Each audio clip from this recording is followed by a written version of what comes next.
Don't discuss. Yesterday we have discussed which point? Anodic protection. Which are the two methods of anodic protection? Which are the two methods of anodic protection? Potentiostat and anodizing. Anodic protection च्या दोन method आहेत, एक पोटेन्शियोस्टॅट आणि एनोडायझिंग. आजच्या taste मध्ये पण विचारलेला आहे. Dash is a method of anodic protection. Which one is a method of anodic protection? Potentiostat and anodizing is a method of anodic protection. Then in this potentiostat, what is the use of potentiostat? To maintain the voltage constant with respect to reference electrode. With respect to reference.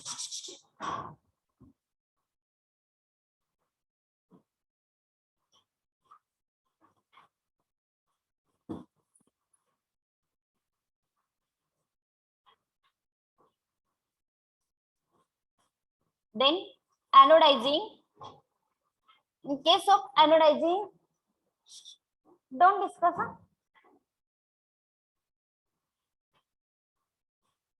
In case of anodizing, thickness of the non-porous film is increased or decreased? Thickness increase केला जातो का decrease केला जातो?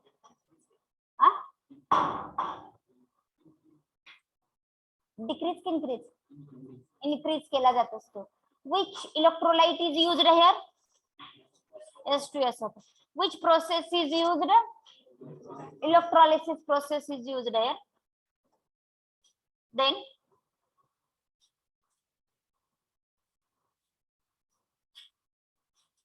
which one is a method of cathodic protection? Sacrificial anodic protection method or sacrificial anodic method. When magnesium is used as a electrode, then that technique is known as sacrificial anodic method. Protection. If protection of metal is carried out by using the magnesium as an electrolyte which is present at the higher position, then that process is known as sacrificial anodic method. Magnesium हा electrode वापरला हा anode म्हणून, तर त्या मेथडला सॅक्रिफिशियल anodic method म्हणतात. MCQs मध्ये विचारलं जाईल. त्यानंतर इथं नीट लक्ष द्यायचं.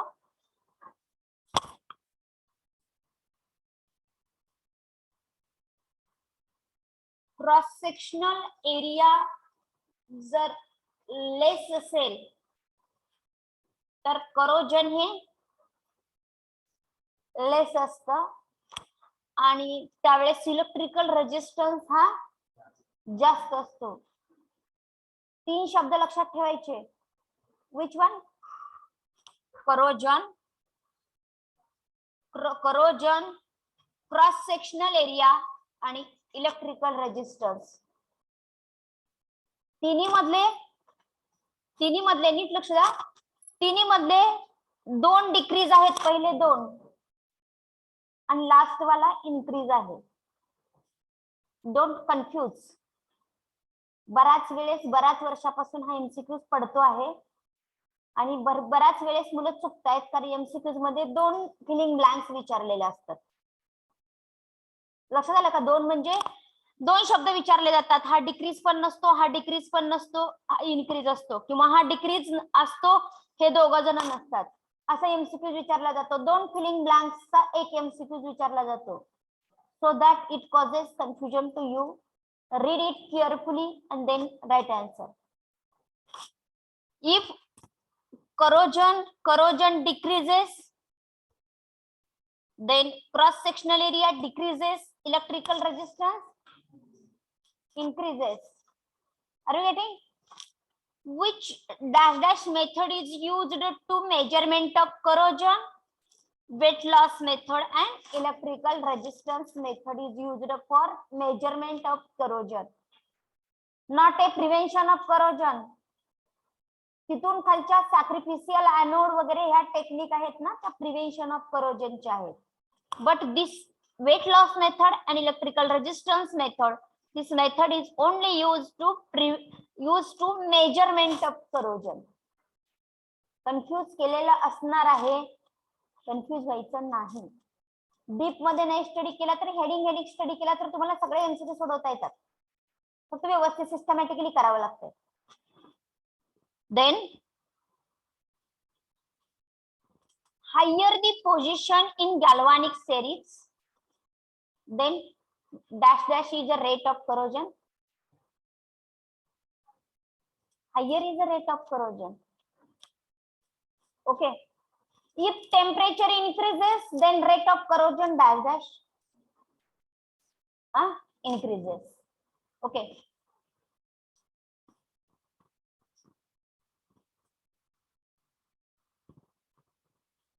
If medium is acidic, then which type of corrosion takes place there, or which type of processes takes place there? Hydrogen evolution mechanism is observed. If solution is acidic, then hydrogen evolution mechanism is observed. एक sentence द्यायची गरज नाही, पण तुम्हाला पाहिजे असेल तर तुम्ही नोटबुक मध्ये लिहून घेतला तरी चालतं. वेट करोजन जर व्हायचं असेल तर 3 गोष्टी लागतात.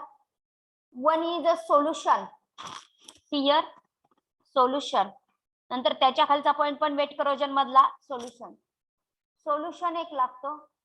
एक जण कॅथोड म्हणून काम करायला लागतो आणि एक जण एनोड म्हणून काम करायला लागतो. Means if there is a no solution or if there is a no liquid, then there is a no possibility of wet corrosion. Wet corrosion is also known as a electrochemical corrosion. Notebook मध्ये लिहून घेतलेलं नसेल तर लिहून घ्या. Type of corrosion 2 number page वर असेल बघा. नंबर 2, पेज नंबर 2 आहे का? Type of corrosion,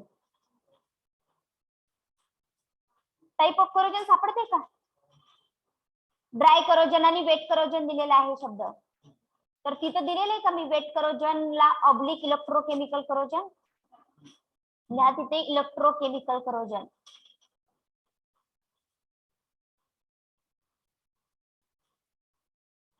electrochemical corrosion होण्यासाठी काय लागतं? कॅथोड, एनोड आणि इलेक्ट्रोलाइट. सोल्युशनला इलेक्ट्रोकेमिस्ट्रीच्या लँग्वेज मध्ये इलेक्ट्रोलाइट म्हणतात, माहितीये ना तुम्हाला? सोल्युशन जे असतं इलेक्ट्रोकेमिस्ट्री चॅप्टर मध्ये त्याला सोल्युशन म्हणत नाही, इलेक्ट्रोलाइट म्हणतात. ज्याच्यामध्ये इलेक्ट्रोड बुडवलेले असतात त्याला इलेक्ट्रोलाइट असं म्हणायचं.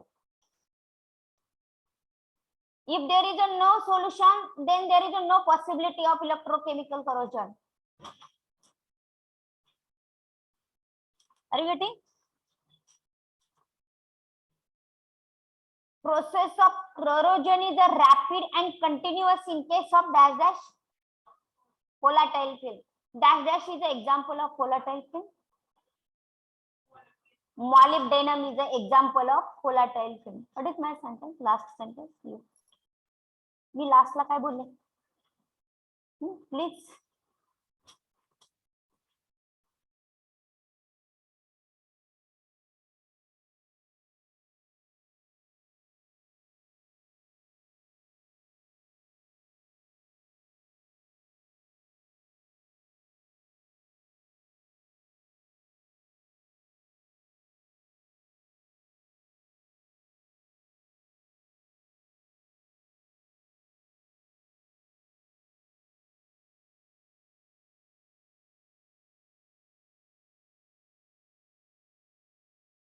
हॅलो मॅडम, आवाज येत नाही.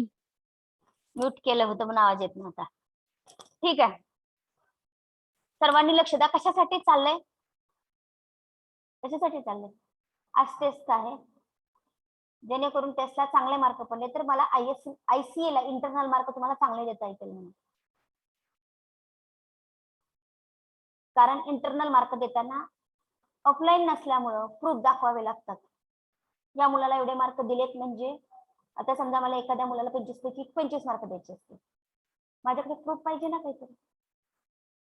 सर ना रूल्स असतात की नाही, त्याच्यासाठी मी रिवाइज करायला लागले तुम्हाला, नंतर पेपर सोडवताना प्रॉब्लेम येऊ नये म्हणून. आज पेपर आहे की नाही चॅप्टर वरती, म्हणून मी मुद्दाम रिवाइज करायला लागले, नाहीतर असं रिवाइज जायची काहीच आवश्यकता नाही. Okay. If oxygen is attacked on the surface of metal, then that type of corrosion is known as oxidation corrosion. Then that type of corrosion is known as oxidation corrosion. Are you getting? Then last point, आज जे शिकवणार आहे ते तुम्हाला आजच्याच टेस्टला पडणार आहे, त्यामुळे व्यवस्थित लक्ष द्या. आणि का लक्ष द्या ते पण सांगितले मी तुम्हाला, तुमच्यासाठी आणि माझ्यासाठी पण, कारण तुम्हाला मार्क चांगले पडले तर मला पण आनंद होत असतो.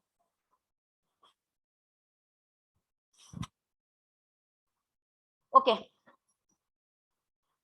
Last point of this chapter, protective coating method. Write down heading, protective coating method.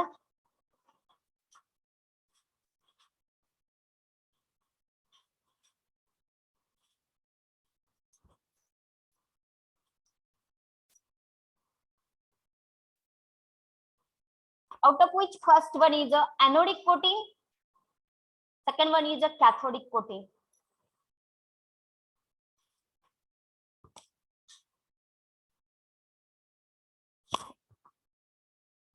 ठीक आहे, लक्ष द्या. आता समजा हा पेन आहे, लक्ष द्या थोड्या वेळ म्हणजे आयडिया क्लिअर होतील तुम्हाला. हा मेटलचा बनलेला असं समजा, याचं करोजन पासून प्रोटेक्शन करायचं. मला याच्यावरती कशाचं कोटिंग करावं लागेल रे, म्हणजे याचं या पेनचं प्रोटेक्शन होईल. याला कॅथोड म्हणून काम करावं लावावं लागेल की एनोड म्हणून काम करावं लावावं लागेल. या पेनला मला काय म्हणून काम द्यावं लागेल म्हणजे याचं प्रोटेक्शन होईल, कॅथोड म्हणून काम करावं लागेल. म्हणजे नक्कीच याच्यावरती मी काय कोटिंग करावं लागेल, मला एनोडचं कोटिंग करावं लागेल. म्हणजे जरी एन्व्हायरमेंटच्या कॉन्टॅक्ट मध्ये जरी आला तरी कोणाचं करोजन होणार, एनोडचं करोजन होणार आणि आपल्या मेटलचं प्रोटेक्शन होणार. Are you getting? तुम्ही पत्रे वगैरे बघितलेत बघा जुने, त्याला पांढऱ्या कलरचे गावाकडे वगैरे असतात, पांढऱ्या चकाकी सिल्वर कलर असतो, त्याच्यावरती तो बनवलेला असतो आयर्नचा, पण त्याच्यावरती लेअर दिलेला असतो झिंकचा. कुणाचा लेअर दिलेला असतो, झिंकचा लेअर दिलेला असतो. मग ज्यावेळेस ऍटमॉस्फिअरच्या कॉन्टॅक्ट मध्ये येतात तेव्हा झिंक हा टॉप पोझिशनला असतो आयर्नपेक्षा. झिंक हा आयर्नपेक्षा टॉप पोझिशनला असतो. करोजन होणार तर कोणाचं होणार, झिंकचं होणार, आणि प्रोटेक्शन कोणाचं होणार, आपल्या आयर्नचं होणार. म्हणजे कमीत कमी 5-6 वर्ष तरी त्या पत्र्यांना काय होत नसतं, आपण गावाकडे बघतो. समजलं का? त्याला म्हणायचं एनोडिक कोटिंग. दुसरा टाइप आहे कॅथोडिक कोटिंग. कॅथोडिक कोटिंग म्हणजे हा मेटल आहे, या मेटल वरती टोटली पॅक असा जाड कॅथोडचा थर द्यायचा. कशाचा थर द्यायचा, कॅथोडचा. पाण्याला आतमध्ये जायला एंट्रीच नाही मिळणार, ऑक्सिजनला पण एंट्रीच नाही मिळणार. हा वरचा वापरलेला पण वातावरणामध्ये जो मेटल वापरणार आहोत आपण कोटिंगसाठी, तो कॅथोड म्हणून वापरायचा, पण लेस ऍक्टिव्ह वापरायचा. तुम्हाला वाटेल कॅथोड आणि एनोड म्हणजे काय, आपण जरी नाही वायर जोडली तरी सुद्धा वातावरणामध्ये आपोआपच करोजन होतं वॉटरचा कॉन्टॅक्ट आला, माहितीये की नाही. लोखंडाचा तुकडा पाण्यामध्ये पडला असेल किंवा इतरस्त कुठेतरी पडला असेल, आपण काय त्याला वायर जोडत बसतो का, नाही. आता परवा एक शिकवलेलं हे ऑक्सिजन ऍब्सॉर्प्शन मेकॅनिझम आपण डिस्कस केलं. या in case of this oxygen absorption mechanism, हा हे वॉटर आपोआपच त्याच्या कॉन्टॅक्ट मध्ये आलेलं आहे. पाऊस वगैरे पडला आणि वॉटर आपोआपच कॉन्टॅक्ट मध्ये आलेलं आहे. हा क्रॅक्ड एरिया आपोआपच भरला गेलेला आहे, आपण फक्त त्याच्यावरती स्टडी केलेला आहे. अरे तसं याच्यावरती अशा प्रकारचा कॅथोडचा थर द्यायचा, कॅथोडचा थर द्यायचा म्हणजे कोण वापरायचं, मोर ऍक्टिव्ह वापरायचं का लेस ऍक्टिव्ह वापरायचं कोटिंगला, लेस ऍक्टिव्ह वापरायचा. आणि आपलं ज्याचं प्रोटेक्शन करायचं आहे तो मोर ऍक्टिव्ह वापरायचा, पण कोटिंग चांगलं पॅक करायचं जेणेकरून वॉटर मॉलिक्यूल आपल्या पेनापर्यंत नाही पोहोचला पाहिजे आपल्या. Are you getting? त्याला म्हणायचं कॅथोडिक कोटिंग. ओके, कोटिंग करणं म्हणजे वरती थर देणं. मग त्याच्या अगोदरच्या 2 टेक्निक होत्या तो वेगळ्या होत्या. सॅक्रिफिशियल एनोडिक प्रोटेक्शन म्हणजे कोट केला नव्हता, पण आता ह्या टेक्निक कोटिंगच्या आहेत. लिसन, या पाईप वरती कोट केलाय का, प्रोटेक्शन साठी कोट केलं का तुम्ही या पाईपला? नाही केलेलं. या पाईपला केलाय कोट? नाही. एक्सटर्नल सप्लाय देऊन आपण त्याला कंट्रोल केलेलं आहे.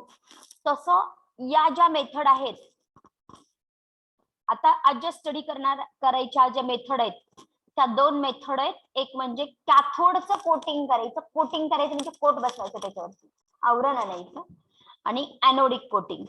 These are the 2 technique of two coating methods are used for protection of materials from the corrosion. Okay, out of which number 1 is a hot dipping. ह्या हॉट डिपिंग चे 2 type आहेत, 12वीला शिकलेलो आहोत आपण. First one is galvanizing. होते की नाही, शब्द तरी आठवत असेल, प्रश्नपत्रिका वाचताना वगैरे आलेलं असणार. गॅल्व्हनायझिंग.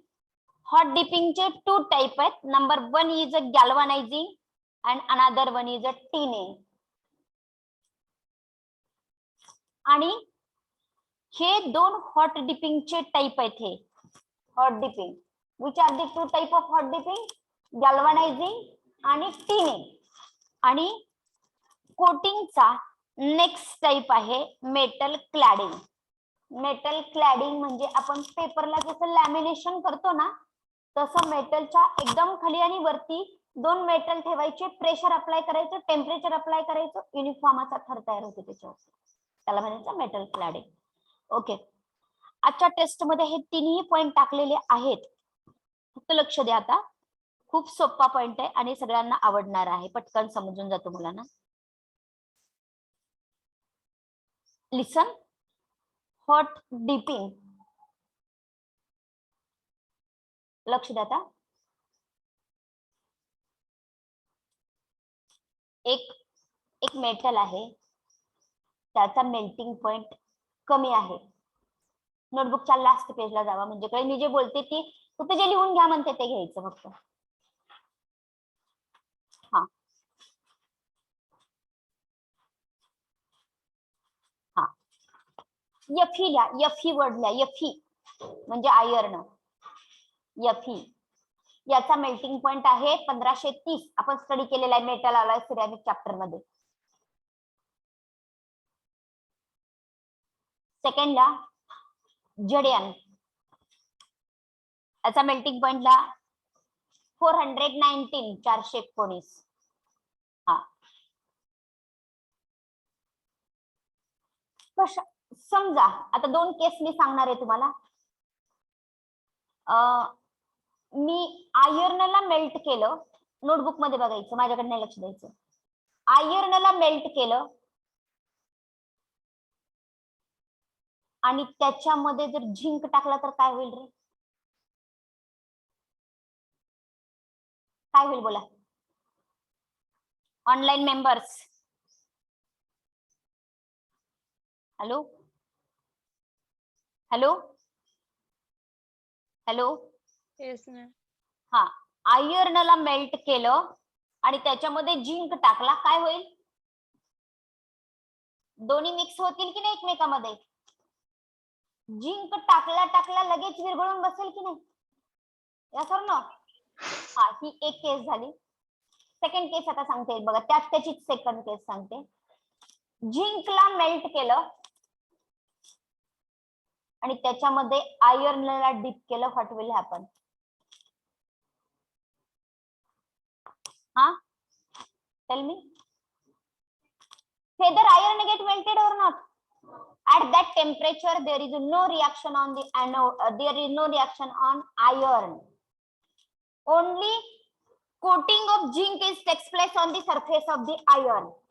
आयर्नला काहीच होणार नाही, फक्त आयर्न वरती काय होईल, झिंकचं कोटिंग बसेल जर आपण त्याच्यामध्ये डिप करून बाजूला काढला तर. Okay, this coating of zinc means coating of low melting point metal.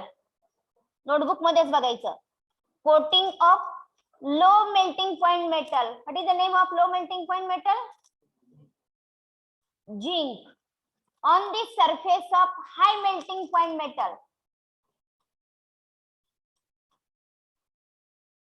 This process is known as a hot dipping. This process is known as hot dipping. Are you getting? अजून आता second केस लिहून घ्या notebook मध्ये.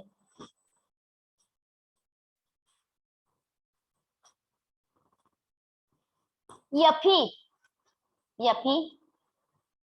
1530 1530 and SN 232. कुणाला कशाचं कोण coat करता येईल कशावरती? Who is the base metal and who is the coating metal? metal, yes. SN is tin is coating metal and who is the base metal? Fe. Fe is base metal. Second question, if we not melt, जर आपण नाही melt केलं low melting point metal, whether this process is possible, whether the process of coating is possible. जर पहिल्या केस मध्ये बघा notebook मध्ये, जर आपण झिंकला मेल्ट केलं नाही तर तो आयर्न वरती कोट होईल का? दोन सॉलिड असतील एकमेकाच्या जवळ, किती जरी दिवस घेऊन बसले तरी कोटिंग होणार नाही. Means it is necessary to melt it.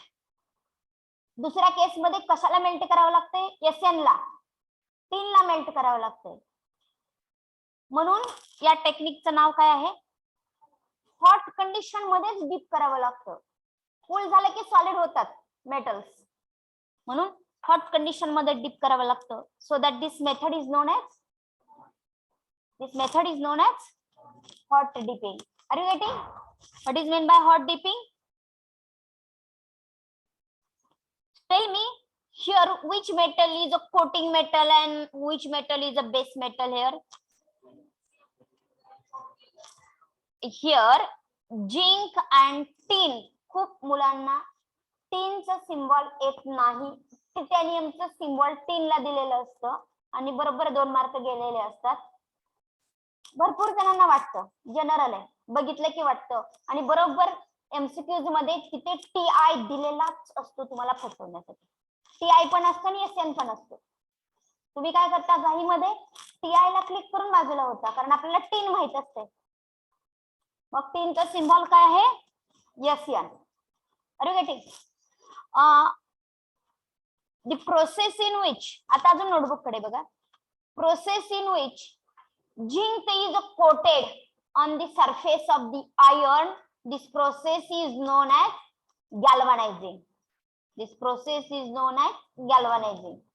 आता नोटबुक मध्ये अजून लिहून दिलेलं ते बघा, process in which tin is coated on the surface of the iron, this process is known as tinning. Are you getting or not? What is meant by galvanizing? Process of coating of zinc on the surface of the iron. This process is known as a galvanizing process. आजचे MCQs आहे. And process in which tin is coated on the surface of the iron. This process is known as a tinning. आता या ठिकाणी hot डिपिंगच्या 2 techniques आहेत, गॅल्व्हनायझिंग आणि tinning. त्यामुळं इथं कुणाची दोघांची पण नावं घ्यावी लागली, झिंक अँड टिन ऑल्सो. आता डेफिनेशन बघा, hot dipping, this process is used for producing the coating of, कुणाचं कोटिंग करायचं? Producing the coating of low melting point metal such as A zinc, tin, lead, aluminium etcetera. आता आपल्या सिलेबसला हे 2च आहेत. तुम्हाला वाटेल PBAL चं सुद्धा कोटिंग करता येतं, आपल्या सिलेबसला नाही, त्यामुळे त्याच्यावरती प्रश्न पडणारच नाही. तुम्ही फक्त या दोघांची पण नावं लिहिली तर चालतात, झिंक आणि tin. It is used for producing the coating of low melting point metals such as zinc and tin. On इथं आलो आता आपण ऑन. PbAl नाही लिहिलं तरी चालतं, लिहिलं तरी चालतं. Pb कोट केलं की वेगळी स्टेन नाव आहे, Al कोट केल्यानंतर वेगळंच नाव आहे, आपल्या सिलेबसला नाही ते. On iron steel copper. मी आयर्नचं एक्झाम्पल देऊन तुम्हाला एक्सप्लेन केलेलं आहे. आयर्न सारखं स्टील पण आयर्नच्याच फॅमिलीतला मेंबर आहे. आपण मेटल अलॉय सिरॅमिक मध्ये स्टडी केलेला आहे की नाही. कास्ट आयर्न, व्रत आयर्न, स्टील. स्टील पण आयर्नचाच पार्ट आहे. On iron steel and copper. Copper वरती पण कोट करू शकतो कारण कॉपरचा मेल्टिंग पॉईंट याच्यापेक्षा जास्त असतो. Which having relatively higher melting point. ज्याच्यावरती कोट करायचंय त्याचे मेल्टिंग पॉईंट काय असतात, हायर असतात.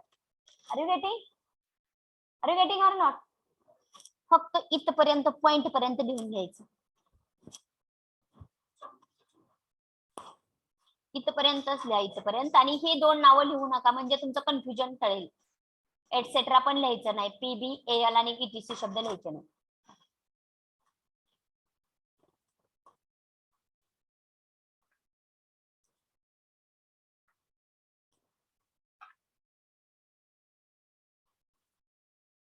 सर्वांना समजतंय ना व्यवस्थित. याच्यावरती MCQs असतात.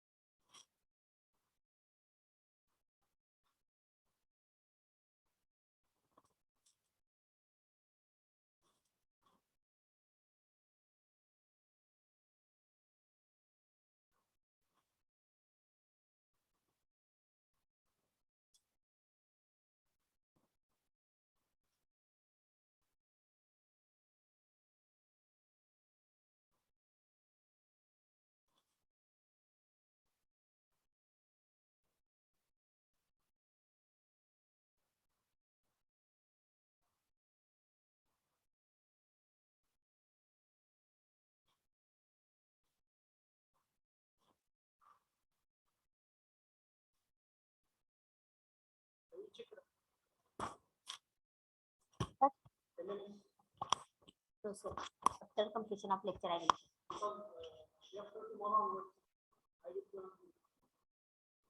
After completion of lecture, I will definitely check.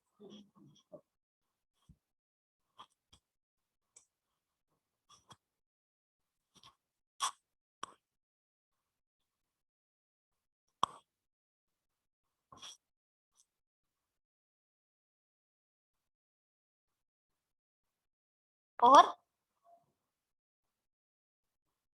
हा नंबर 1 गॅल्व्हनायझिंग. पहिलं सेंटेन्स येते का बघा बरं तुम्हाला, इथपर्यंत रस्टिंग पर्यंत वाचा आणि येते का बघा.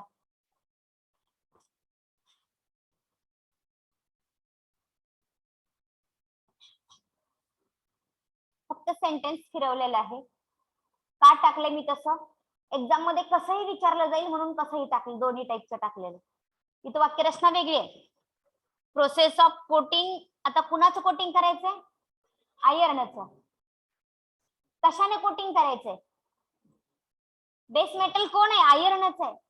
इथं शब्दरचना बदललेली आहे, कन्फ्युज व्हायचं नाही. आयर्न वरती कशाचा थर द्यायचा, झिंकचा. This process is known as galvanizing. Are you getting. समजलं का रे. हा आता लक्ष द्या, हे खूप सोपं आहे, तुम्हाला अवघड वाटेल पण खूप खूप सोपं आहे. ही जी प्लेन लाईन एरोने दाखवलेली आहे,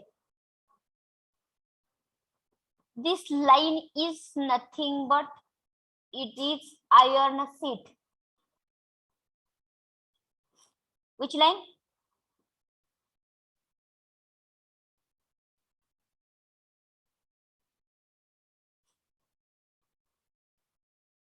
are you getting, only iron sheet.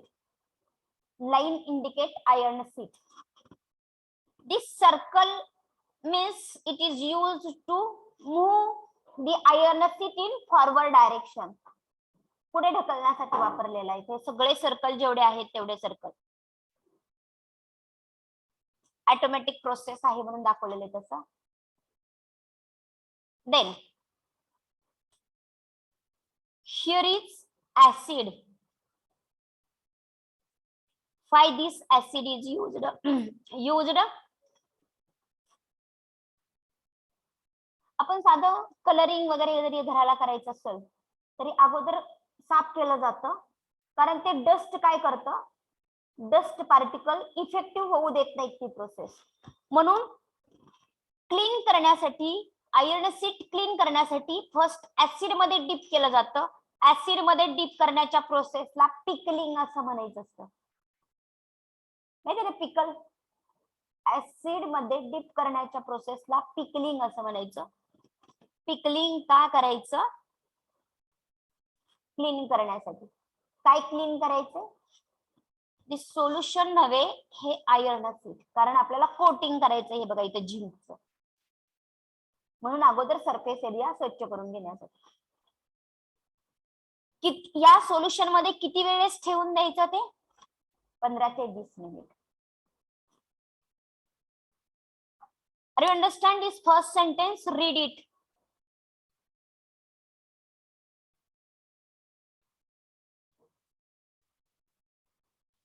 What is name of this solution?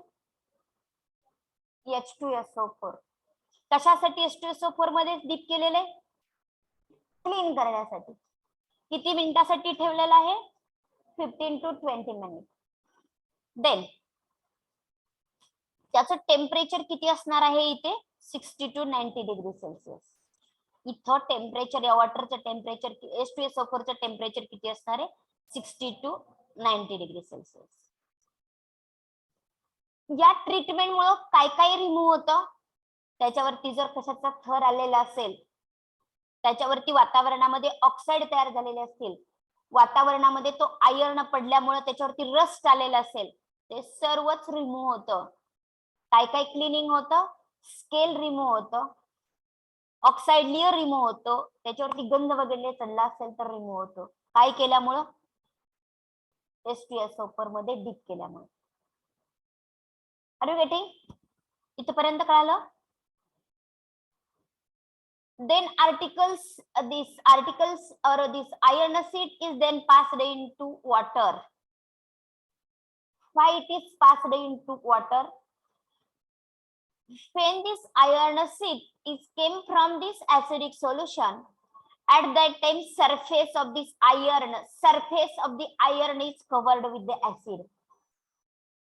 या आयर्नच्या सरफेस वरती काय असतं? ऍसिड असतं.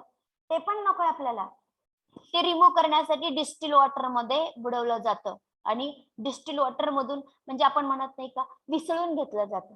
वरती जर काही कोटिंग H2SO4 चे कण शिल्लक असतील याच्या सरफेस वरती आयर्न सीटच्या, ते रिमूव्ह करण्यासाठी वॉश केलं जातं वॉटर मध्ये. वॉटर कशासाठी वापरलं जातं? वॉश करण्यासाठी. इथं डायरेक्ट वॉटर न लिहिता वॉशिंग बाथ शब्द लिहिलेला आहे. Okay. This is a dryer. हा ड्रायर आहे. या ड्रायर मधून हॉट एअर इथून येते, इथून बाहेर जाते. इथं रिकामी जागा काय आहे? आयर्न सीट पुढे पास करण्यासाठी. What is the role of this roller? To pass the iron sheet in forward direction. पुढे पास करण्यासाठी. एवढं इथं कॉम्प्लिकेटेड दिसतं पण खूप सोपं आहे, काहीच नाही. Water hot air inlet, hot air outlet. हा आयरचा आउटलेट आहे, आणि इथं आयर्न सीट पुढे पास करण्यासाठी इथं स्पेस ठेवलेला आहे. आर्टिकल वॉश केल्यानंतर काय केलं जातं? ड्रायर मध्ये ड्राय केलं जातं. Are you getting? Then this cleaned. Now this iron sheet is now it is cleaned iron sheet आहेत आपल्याकडे. Iron sheet is then passed into, बघा कुठे डीप केलं? Molten zinc. बाथ शब्द का लिहिलेला आहे? आतमध्ये आपण त्याला बुडवून बाजूला काढणार आहेत म्हणून बाथ शब्द लिहिलेला आहे. Then it is dipped into molten zinc. Molten zinc मध्ये त्याला डीप करायचं. हे सेंटेन्स कळालं का? Then it is dipped into the bath of molten zinc. Are you getting? Then it is passed through the. नंतर त्याला कशातून पास करायचं? या रोलर मधून पास करायचं. का रोलर मधून पास करायचं? कारण हे याच्या आयर्न सीट वरती झिंक पण एक्स्ट्रा आलेला असतं. कुठे जास्त थर आलेला असतो, कुठे कमी थर आलेला असतो. असं युनिफॉर्म व्यवस्थित कोटिंग व्हावं म्हणून रोलर मधून पास करावं लागतं. White is passed through the roller to remove the excess of zinc. Excess of zinc जाण्यासाठी आपण काय करतो? रोलर मधून पास करत असतो. याचा सेंटेन्सचा अर्थ कळाला का बघा. Then it is passed through the pair of hot roller to remove the excess zinc. Excess zinc निघून जावा आणि कशी फिल्म तयार व्हावी? थिन फिल्म तयार व्हावी. आणि कशी असावी ती फिल्म? युनिफॉर्म पण असावी. जास्त जाड नकोय झिंकची फिल्म, थिन असावी आणि सगळीकडे सारखी असावी म्हणून रोलर मधून त्याला पास करावं लागतं. Okay, uniform thickness. What is uses? It is used for roofing sheet म्हणजे पत्रे. मगाशी सांगितलं तुम्हाला रूफ बनवण्यासाठी, वायर बनवण्यासाठी, पाईप बनवण्यासाठी, nails, bolt, screw, bucket, tubes etcetera. एकदा पत्रा बनवला तर त्या पत्र्याच्या वस्तू बनवता येतील की नाही वेगवेगळ्या? समजलं का हा पॉइंट क्लिअरली? आणि या मेथडचा फार मोठा एक ड्रॉबॅक आहे की जो एक्झामला विचारला जातो. Limitation of this method. याचा यूज हा फूडचे कंटेनर बनवण्यासाठी केला जात नाही. फॉर एक्झाम्पल आपल्या घरामध्ये पांढऱ्या कलरचे जर्मलचे वगैरे डब्बे असतात, ते बनवण्यासाठी वापर केला जात नाही. काय? Because any food material content protein, carbohydrate etcetera. This protein, carbohydrate react with the zinc. जो कोटिंग केलेला झिंक आहे ना, त्या झिंक बरोबर ती फूड मटेरियल रिएक्ट होतं आणि पॉइझनस प्रोडक्ट तयार होतात. So that galvanised article is not used for food storage. Galvanised articles not used for food storage. त्याच्याऐवजी टिन्ड आर्टिकल्स बघा, प्रोटीनचे वगैरे, छोट्या मुलांचे खाऊचे वगैरे, किंवा आपण जे pack material, food material pack घेतो त्याचे जे डब्बे असतात त्याच्या आतल्या साईडचं टिनचं कोटिंग दिलेलं असतं. कारण टिन हा फूड मटेरियल बरोबर ती रिॲक्ट होत नाही. पण झिंक असणारं, झिंकचं कोटिंग असणारं कुठलंही फूड मटेरियलच्या स्टोरेजसाठी काहीही वापरलं जात नाही. हा एमसीक्यू फायनलच्या सुद्धा एक्झामला असणार आहे. What is the limitation of this method? Galvanized container not used for storage of the food. Galvanized container not used for storage of food. Are you getting? Galvanized container food storage साठी वापरले जात नाहीत. Limitation मी लिहून देते short मध्ये. हे जे दिसतंय ते लिहायचं. मी अजून एक एमसीक्यू एकदा विचारले. Process of coating of the zinc on the surface of the iron. This process is known as galvanizing. Write it fast.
Food stuff container should not be.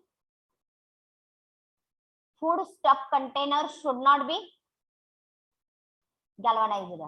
Food stuff container चं काय नसावं? गॅल्व्हनायझेशन केलेलं नसावं.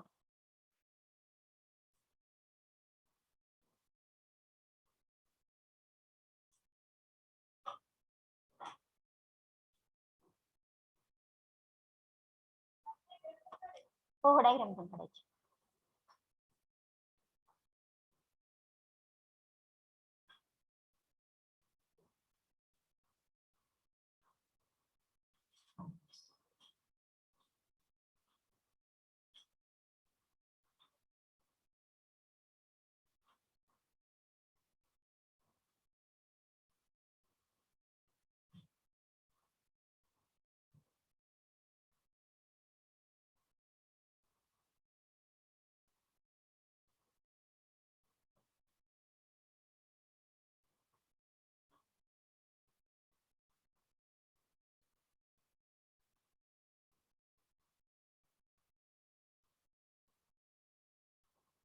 और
झालं का?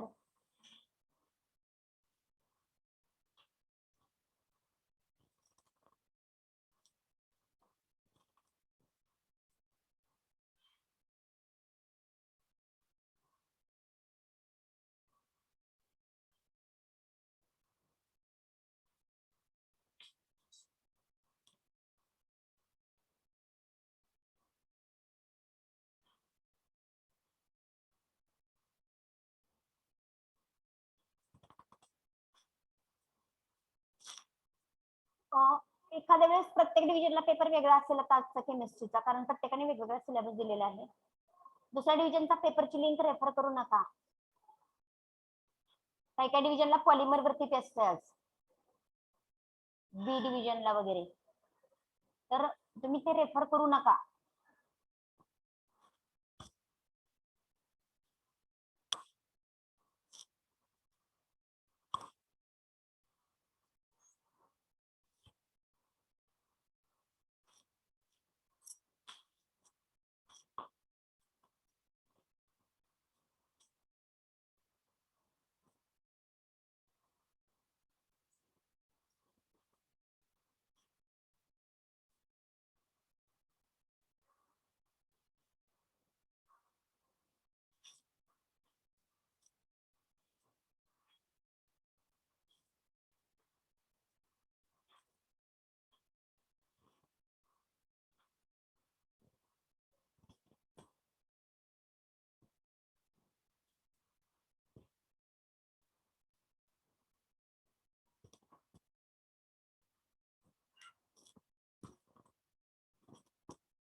झालं, राईटअप पण झालं, युजेस झाले. हा, लिमिटेशन म्हणा. लिमिटेशन galvanized container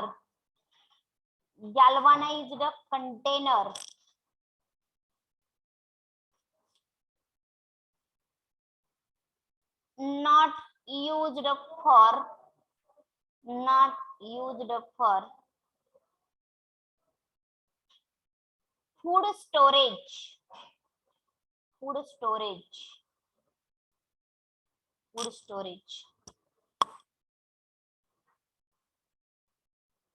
मी तुम्हाला एक एमसीक्यू विचारते बघू, आणि 2 मिनिट टाइम घेते.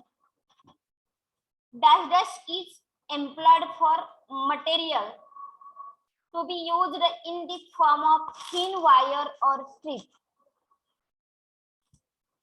thin wire आणि strip असेल तर काय एम्प्लॉयड केलं जातं तिथं? काय झालं आतापर्यंतच्या थेअरीमध्ये, काय झालंय थिन युनिफॉर्म आणि वायरशी रिलेटेड?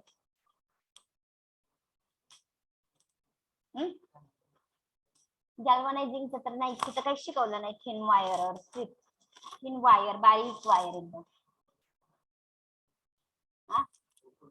नाही, मी आयएमपी जिथे दिलेले त्या ठिकाणी शोधला, तेवढं शोधलं तरी भरपूर झालं. Thin uniform wire.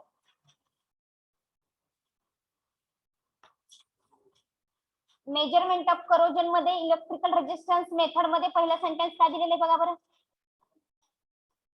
आहे का? तिथे आयएमपी शब्द पण दिलेला आहे मी, नाही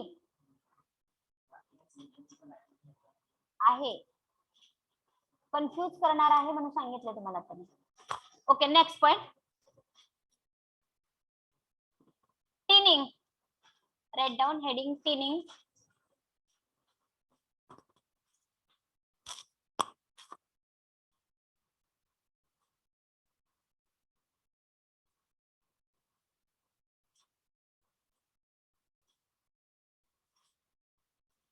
ओके, लक्ष द्या. गॅल्व्हनायझिंग समजलं तर टिनिंग आपोआपच कळतं. फर्स्ट सेंटेन्स येते का बघा बरं, इथपर्यंत येते. गॅल्व्हनायझिंग शब्दापर्यंत येते का? Okay, are you getting? Then here there is no extra figures as like to this 1 2 3 वरती झालेलं आहे म्हणून रिपिटेशन नाही. But this dipping in H2SO4, washing in bath, drying in drying chamber, this process is also carried out. या process होतात. Directly इथं iron clean केलेलं iron sheet आहे इथे. Okay, cleaned iron sheet is dipped into molten tin. आणि या point मध्ये molten टीन मधून काढल्यानंतर डायरेक्ट रोलर कडे जातं. इथे मात्र पाम ऑइल मध्ये प्लेस केलं जातं, पाम ऑइल मधून पास केलं जातं.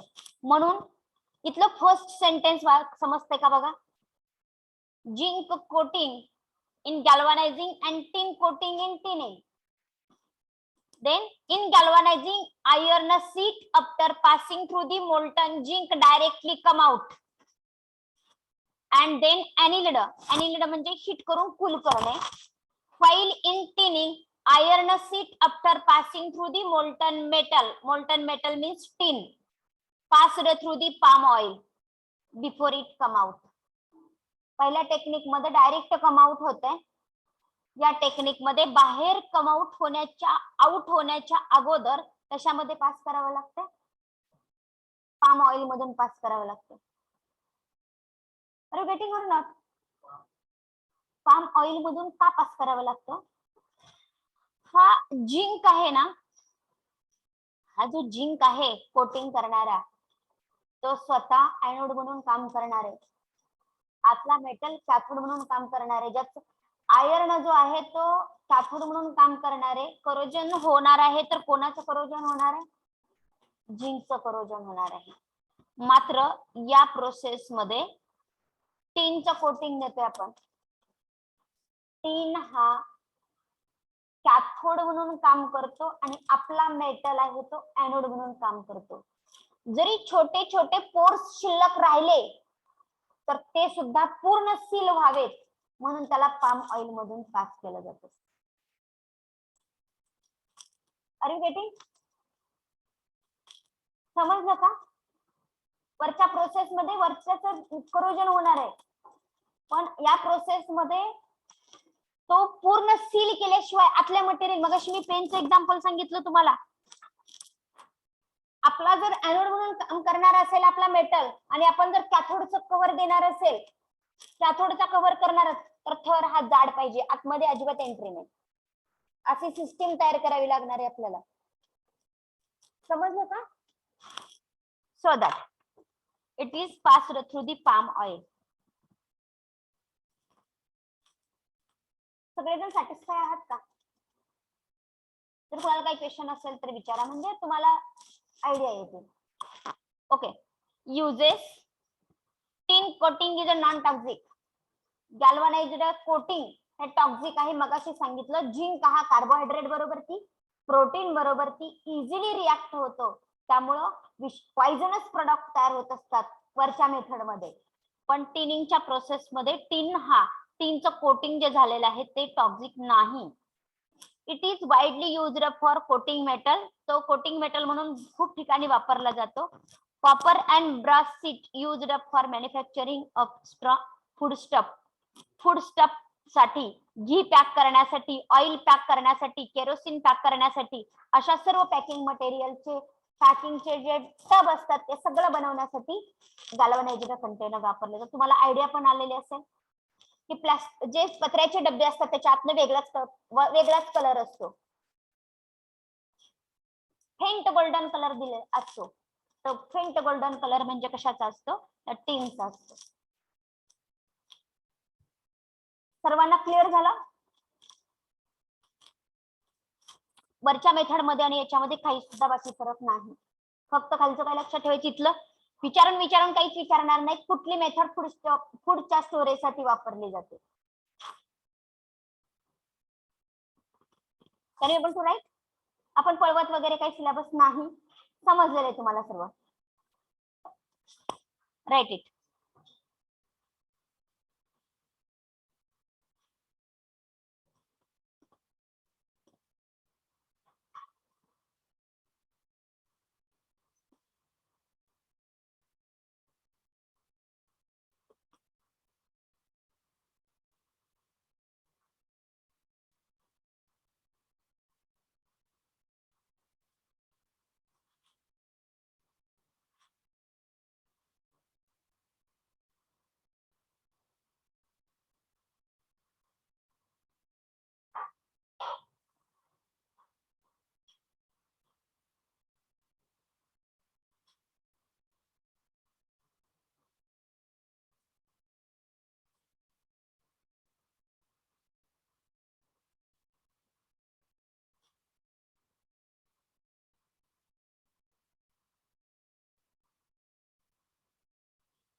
दोन मिनिट.